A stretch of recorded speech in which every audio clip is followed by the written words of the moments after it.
We are in San Diego, California this afternoon for a conversation with Warren Buffett. He is the man congressional leaders, the administration, and the Federal Reserve want to talk and talk to. He is the legendary chairman and CEO of Berkshire Hathaway. Its success has made him the world's richest man. He's admired for his investment results over a long period of time. He is trusted for his common sense and the fact that he has warned over the years in his annual letter to stockholders about some of the things that are contributing to the crisis facing America and the global economy. For all those reasons, we have come to see him in San Diego, where he is attending the Fortune magazine's Most Powerful Women Summit. Later, he will be interviewed at that conference by the Fortune reporter and longtime friend Carol Loomis.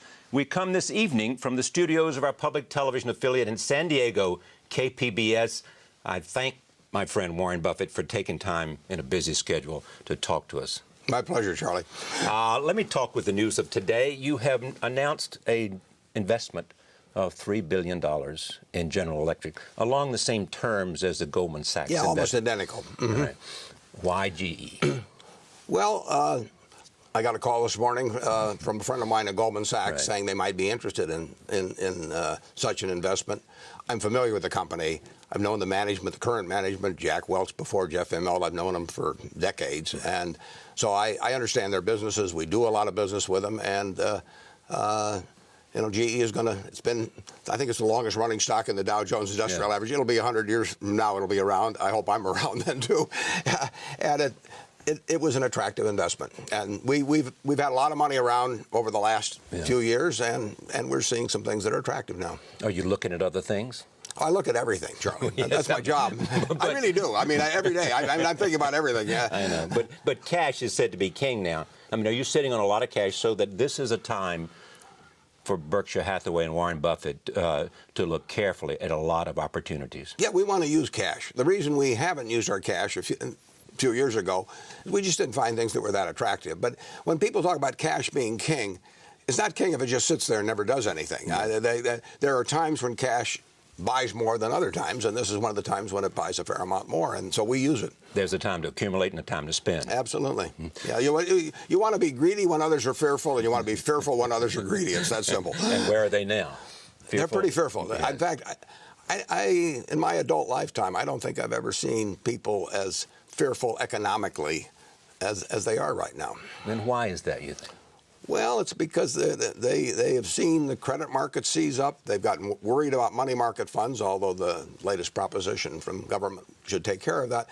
They've seen 8% of the bank deposits in the United States get moved very skillfully, I might say, within the last couple of weeks from institutions that they thought were fine a few months ago to other institutions. I mean, they are not wrong to be worried. Is it being felt, as people often point out, on Main Street? Well, it's being, I read about auto sales today. I mean, if you're an auto dealer, you're feeling it. If you're a furniture retailer like we are, you're feeling it. If you're a jewelry retailer, you're feeling it. I know some of these businesses because we're in them. Yeah, it's being felt, but it'll be felt big time more if we don't do something about it. What's going on? The Senate will vote sometime this evening. Right. Are you satisfied with that rescue plan? Well, I don't think it's perfect, but I don't know that I could draw one that's perfect. But I'd rather be approximately right than precisely wrong, and it'd be precisely wrong to turn it down. I mean, we have a terrific economy. It's like a great athlete that's had a cardiac arrest, and it's flat on the floor. And the paramedics have arrived, and they shouldn't argue about whether they put the resuscitation equipment, a quarter of an inch this way or a quarter of an inch that way, or they shouldn't start criticizing the patient because he didn't have blood pressure tests or something like that. They should do what's needed right now, and I think they will. And I think the Congress will do the right thing. I think that they get into certain arguments and they start worrying about assessing blame, and there's a little demagoguery. But in the end, something this important, they'll do the right thing. This really is an economic Pearl Harbor. That sounds melodramatic, but I've never used that phrase before, and this really is one.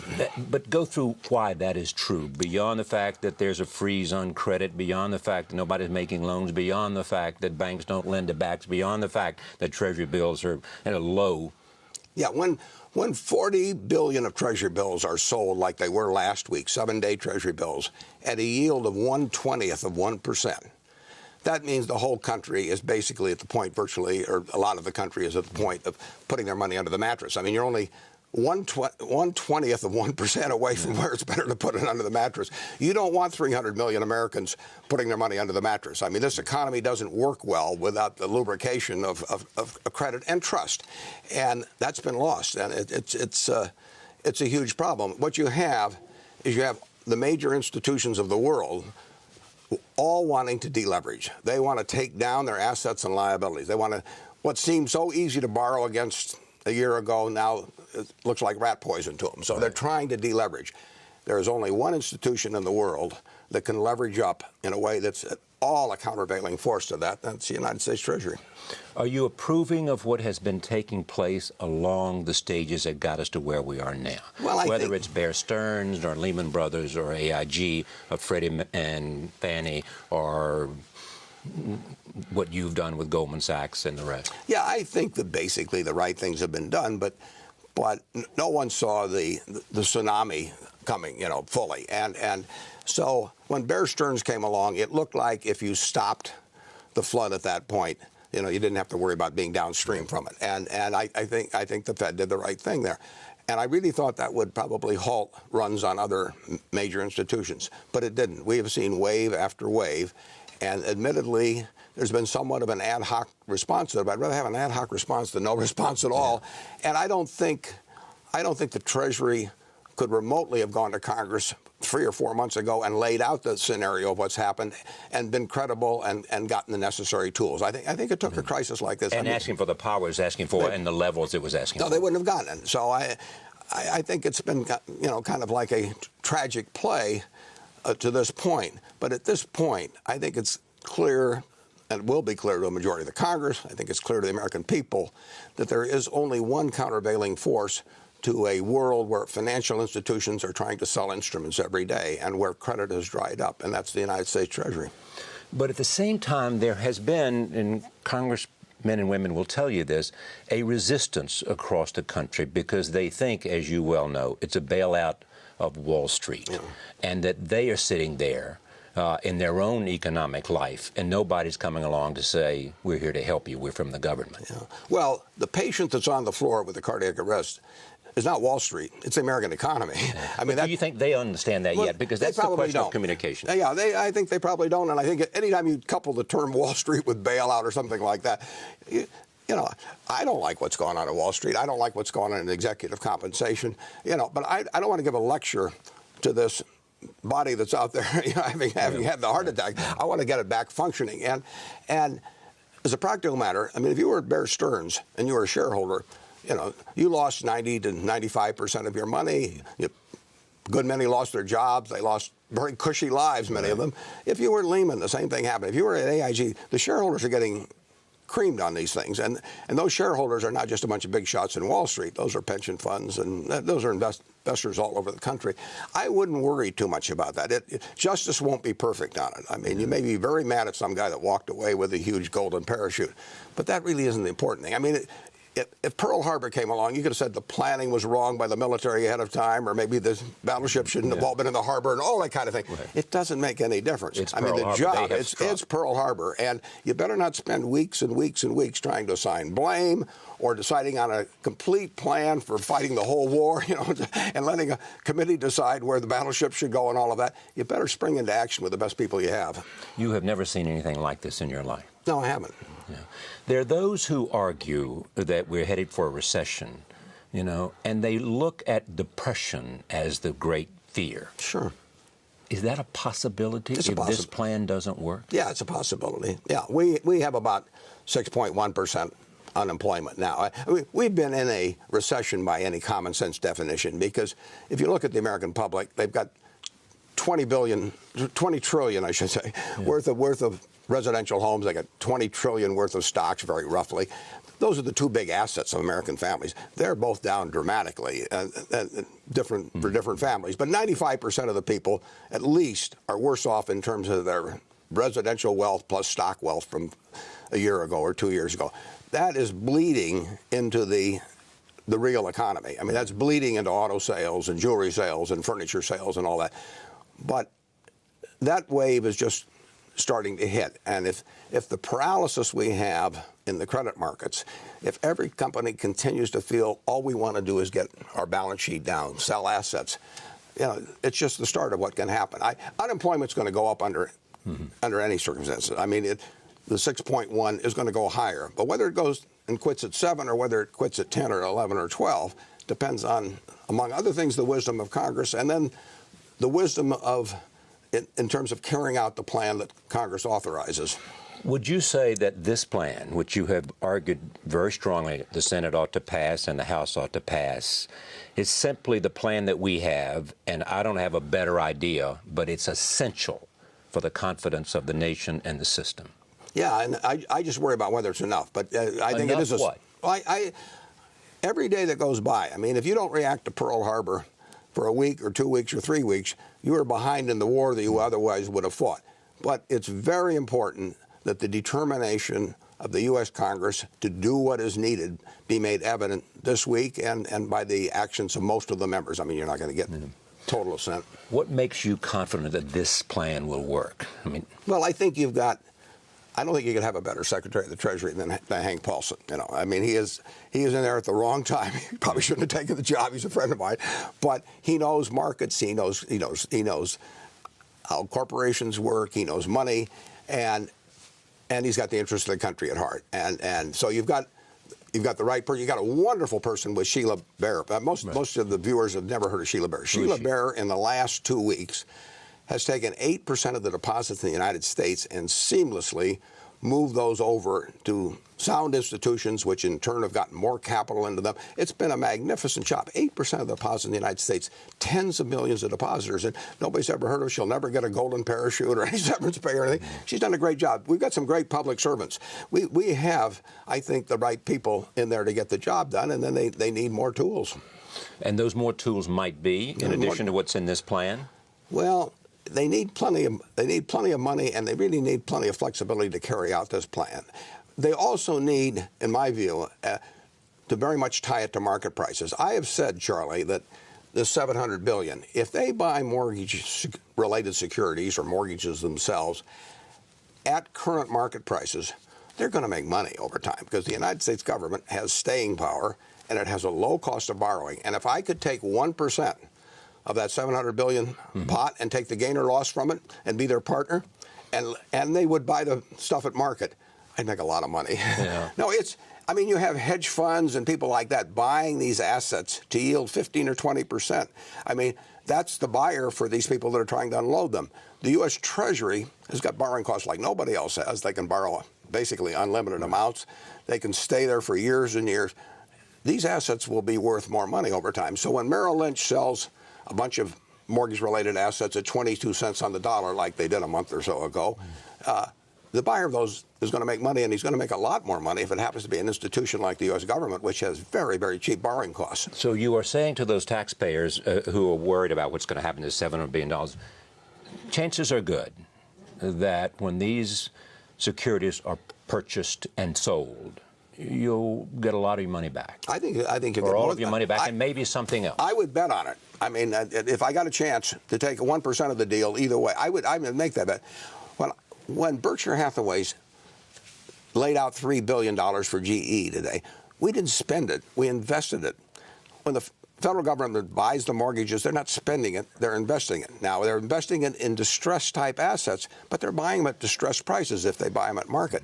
It's the kind of stuff I love to do. I just don't have $700 billion. Maybe we could go in it together. With your money and my brains, I mean, there's no telling how far we can go.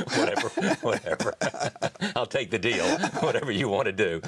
There is this, though. I mean, in terms of alternatives, some people have suggested, for example, that why isn't America doing what Berkshire Hathaway is doing? Why isn't that a better deal for America? I don't think it would be crazy to have a model or an entity model on the Reconstruction Finance Corp. That goes back to 1932, although it was really implemented in 33 under Jesse Jones. And it invested in mostly banks initially and preferred stock and that sort of thing. So there are two things needed in the system. The one that's needed overwhelmingly is liquidity. I mean, when people are trying to deleverage, there has to be somebody there to buy. And they don't have to buy it at fancy prices, but to buy.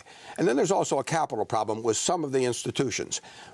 We have provided capital here with a couple of institutions recently. The federal government did that in the 30s for the RFC, and I think there could well be a proper role for government in that now. Would that have been a better idea today? It wouldn't have been big enough today. I mean, and it wouldn't have been fast. You couldn't have, if you'd set up an RFC today and you gave them $100 billion to invest in the capital, there'd be a very cumbersome type of application process and everything. These assets are getting shoved out day by day, and loans are coming to commercial papers not being renewed. I mean, the commercial paper market, when that dries up, you know, that's just like sucking the blood out of the economic body of the United States, and that's happening. So I would say that an RFC-like thing might make sense. I probably would do it myself, but I don't think trying to combine that with what's going through now. I think what's needed now is liquidity. All right. There are those who believe, and it has been suggested, you know, that this is the time for Warren Buffett to answer the call of his government and a country that's been very good to him. I mean, what are you prepared to do yourself beyond run Berkshire Hathaway well? That's my job, but any time I can be of help to the government in terms of giving advice. I've given a little advice, actually. Yes, most of it, some of it gets ignored when it really counts. But anyway, no, I am obviously willing to do that. I'm here tonight talking about this, you know, for that reason. It isn't going to do anything for Berkshire Hathaway. Well, that isn't really true. I mean, anything that enables this economy to run in the manner that it should. I mean, we've got the same plants out there we had 2 years ago. We've got the houses. We've got people that are more productive than they've ever been in the history of this country. We've got a wonderful economic formula in this country. But right now, it is being, you know, it's been brought to a halt by some events that, well, it's the deleveraging that's going on right now that has caused the credit crisis. I mentioned earlier in this introduction to you, if you read your letters to your stockholders, which you write and Carol Loomis edits every year, and you think of your sister as the person you're talking to, trying to explain. Two sisters, yeah, right. Bertie and Doris. You have talked about derivatives. Derivatives are in part at the core of this problem, yes? AIG would be doing fine today. It was one of the 10 largest companies in the United States in terms of market value, over $200 billion, the most respected insurer and everything in the world. If they'd never heard of the word derivatives, they'd be doing fine. Everybody going to work in the morning, and they would have no troubles. But it was very easy to do because very tempting to write numbers on little pieces of paper, and you can kind of report the profits you want to, and there's no limit on it. I mean, there's no capital requirements to it or anything of the sort. And basically, I said they were possibly financial weapons of mass destruction, and they have been. I mean, they destroyed AIG. They certainly contributed to the destruction of Bear Stearns and Lehman, although Lehman had other problems too. Yeah. I'm interested in this because people are asking themselves, how did people get away with murder here? Were there people who simply gamed the system and took advantage and made huge amounts of profit, and we had excesses that inevitably led to where we are today? Well, we had all of that. But I would say the biggest single cause was that we had an incredible residential real estate bubble. I mean, you can go back to tulip bulbs in Holland 400 years ago. Yeah. The human beings going through combinations of fear, greed, and all of that sort of thing, their behavior can lead to bubbles. And it may have had an internet bubble at one time, and you've had a farmland bubble in the Midwest, which resulted in all kinds of tragedy in the early 80s. But we've had 300 million Americans, their lending institutions, their government, their media, all believed that house prices were going to go up consistently. And that got built into a $20 trillion residential home market. Lending was done based on it, and everybody did a lot of foolish things. And where people really behaved in a fraudulent way or something, we'll go back and find the culprits later on. But that really isn't the problem we have. I mean, that's where it came from, though. We leveraged up. And if you have a 20% fall in the value of a $20 trillion asset, that's $4 trillion. And when $4 trillion losses land in the wrong part of this economy, it can gum up the whole place. And it continues with respect to the housing market. It continues. And some will argue that we have to do something about that in terms of the long-term recovery of the American economy. Well, there's no question we have an excess stock. The good thing is we have household formation in this country. We have a country where, I don't know whether it's 1 million households a year or more, but get formed. So we can eat off an inventory. But the inventory is too big, and house prices just soared beyond reason in many places, and they got financed in silly ways, and people lied about loans. All kinds of excesses entered into it. But that is what that is the single biggest cause of why we are here. And should wise people have known better? Well, people always should know better. I mean, people don't get smarter about things that get as basic as greed and you can't stand to see your neighbor getting rich. You know you're smarter than he is, and he's doing these things, and he's getting rich, and your spouse is getting unhappy with you because you aren't doing it. Pretty soon you start doing it, and so you get what I call the natural progression, the 3 I's: the innovators, the imitators, and the idiots. And that's what happens in financial markets. We've been through all 3, have we? Everybody just kind of goes along, and you look kind of silly if you disagree. I mean, you could have these crazy internet valuations in the late 1990s, but they proved themselves out in the market. I mean, the next day they were selling for more than they were the day before, and people said, you're crazy if you don't get in on this. So it's very human. Now, with housing, it's something even more dramatic than that, because most people aspire to own their own home. And if you really think that housing prices are going to go up next year and the year after, you feel, if I don't buy it this year, I'm going to have to buy it next year. That's not true of an internet stock, but it's true of a home. And then when somebody makes it very easy for you to do it by saying you don't really have to put up any money, or you can lie about your income a little, or we'll give you a 100% mortgage, you're going to do it because everybody that's done it has been proven right. You have what they call social proof, and you're going to feel like an idiot if you didn't do it. Next year the house costs more. It's found money. It's found money, sure. And so when you look at where we are going, there seems to be 2 issues that are apparent to me, at least: risk and leverage. We just lost sight of risk and leverage. Yeah, what was appropriate. People will do, again, because it pays off for a while. I mean, you can use leverage, and it's the only way a smart guy can go broke. I mean, it basically is if you owe money, you can't pay tomorrow. If you just pay for everything and you do smart things, eventually you get very rich. You can do smart things and use leverage, and if you do one wrong thing along the way, it can wipe you out, because anything times 0 is 0. But it's so reinforcing when the people around you are doing it successfully, you're doing it successfully, and it's a lot like Cinderella at the ball. I mean, at midnight everything's going to turn to pumpkins and mice, right? But as the evening goes along, I mean, the guys look better all the time. The music sounds better. It's more and more funny. You think, why the hell should I leave at 11:45? I'll leave at 2 minutes to 12. But the trouble is, there are no clocks on the wall. And everybody thinks they're going to leave at 2 minutes to 12. And you're having a good time. Yeah, sure. Yeah. So if this plan, you hope it will do what? It will loosen credit. It will stop the slide and the panic. People will have more confidence. Confidence is key. Confidence is key. You're not going to put your money. You're not going to leave your money with me unless you're confident I'm going to give it back to you.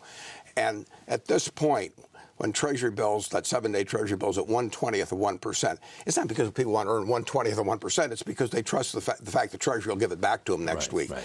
And I'm sitting with $6.5 billion we're going to use to close the Mars-Wrigley deal on October 6th. I've got to hand over that $6.5 billion on October 6th. Now, I have to be very careful about where I leave it in between now and then, because they're expecting me to show up. When I lose confidence in other people, all kinds of institutions,